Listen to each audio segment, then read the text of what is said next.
जाए।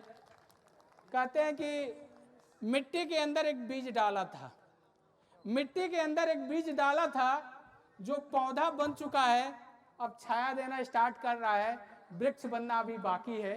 वृक्ष बनेगा तो छाया बढ़ेगी, फल भी मिलेगा, सारी चीजें मिलेगी। जो लोग हमसे जुड़े हुए हैं, हम तो ये चाहते हैं कि हम ईंट पत्थरों का बस सोसाइटी बना के ना दे, अपितु संस्कारों को भर के वो सोसाइटी दे। कहते हैं ना कि अगर शिक्षा सफलता की गारंटी नहीं होती। कोई भी व्यक्ति, कोई भी माँ बाप अपने बच्चे को, ये जरूरी नहीं कि कहते ना शिक्षा सफलता की गारंटी नहीं है, ये जरूरी नहीं कि हम आप अपने बच्चे को BCom, MCom, MBA, LLB, PhD करा दें तो सफल हो जाएगा। यदि एक चीज की कमी रह गई वो है संस्कार का। अगर संस्कार नहीं भर पाए तो बिल्कुल वो सफल नहीं हो पाएगा। अगर आपका बच्चा संस्कारवान हो गया तो धनवान भी होगा, ज्ञानवान भी होगा। अगर आपके बच्चे के अंदर संस्कार नहीं आ पाया, धनवान की तो बात ही छोड़िए, ज्ञानवान भी नहीं हो पाएगा। दीपक, ये हमारे छोटे भाई दीपक जी आर्किटेक्ट हैं, आप आइए, तेजवीर भैया का सम्मान करिए। अब इसके बाद हम चाहेंगे हमारे बीच में भाजपा नेता कैप्टन चौधरी नवाब सिंह जी, जो वरिष्ठ भाजपा नेता हमारे बीच में उपस्थित हैं, वो आए मंच पे और इनका भाई तालियों से स्वागत करें। हमारे पूरे नोएडा श्रमिक कुंज के अध्यक्ष हैं और ये देश की सेवा में कैप्टन रह चुके हैं, वहां से मतलब रिटायर्ड हो गया, अब समाज सेवा का काम कर रहे हैं। भाई ताली बजाए एक बार, जोरदार ताली सभी।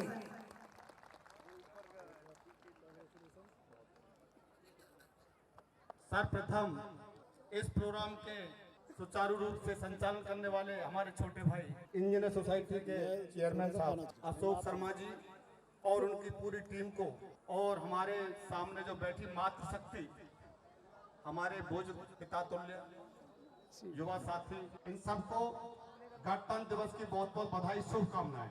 देखिए, आज बड़ा सौभाग्य का दिन है और हमारे यहाँ राष्ट्रीय पर्व बड़ी धूमधाम से पूरे देश विदेशों में मनाया जा रहा है। और एक पर्व का एक श्रेय हमारे छोटे भाई को भी जाता है, जो समय समय हमेशा सबको याद करते रहते हैं। एक बार जोरदार नारा लगाएंगे, भारत माता की, भारत माता की, वंदे वंदे, जय श्री राम।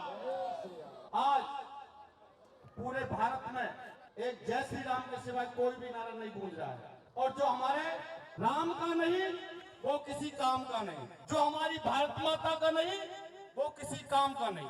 मैं नमन करता हूं उन वीर शहीदों को जिनकी कुर्बानी से आज हम भारत माँ की गोद में फल फूल रहे हैं। कोई कल्पना नहीं कर सकता कि हमारे देश में एक ऐसा माँ का सपूत इस कलयुग में आएगा जो जिस तरीके भारत माँ की बुलंदियों को पूरे विश्व में तिरंगा लहराता हुआ और जय श्री राम का नारा लगाएगा।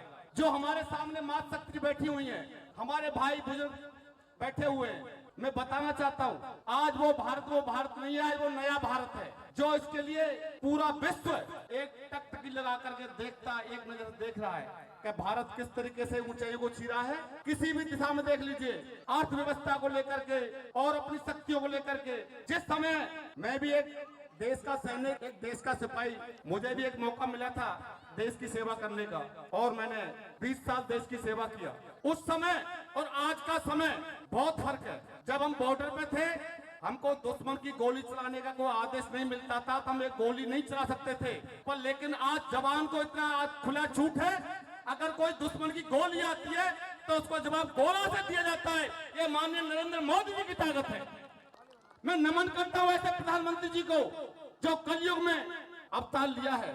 हम कभी कल्पना नहीं कर सकते थे कि हमारा अयोध्या में राम मंदिर बनकर तैयार होगा। हम कल्पना नहीं कर सकते थे कि हमारे देश से 370 हटेगी।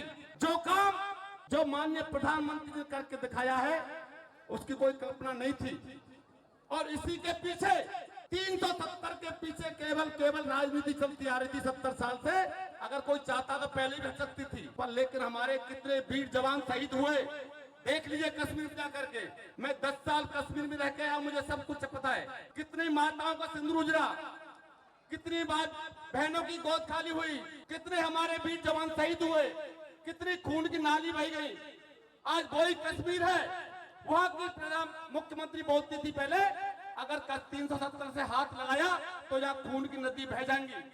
पर लेकिन आप देख लीजिए, अगर ये पटाखे की आवाज हुई 370 का पता नहीं चला कहां से कहां हट गई। वो वही राम मंदिर कितनी सालों से लोग इसकी वो करते आ रहे थे, और राम मंदिर को लेकर के कितनी राजनीति हुई थी, कितने हमारे भाई कार से वो गोली चला करके नरसंहार किया था। वही सरकार है आज हमारे प्रभु राम के खिलाफ कोर्ट का दरवाजा खटखटा करके 550 साल का समय कोर्ट में बता दिया। जो हमारे आराध्य कोर्ट के लिए नहीं छोड़ा उनको, तो आप हमारे को कहां छोड़ेंगे। वो कभी बोलते थे राम काल्पनिक है, कभी बोलते थे राम का कोई वही नहीं है। जितना भी क्या है, हमारे संघ परिवार को उन्होंने आतंकवादी का एक दर्जा देना शुरू कर दिया था। बड़े दुख की बात होती है, आज हमारा छाती 56 इंच का सीना 90 इंच का करने वाले, हमारे सनातन धर्म को ऊंचा करने वाले, हमारे हिंदू धर्म को ऊंचा करने वाले, मैं ऐसे नमन करता हूं ऐसे प्रधानमंत्री जी को।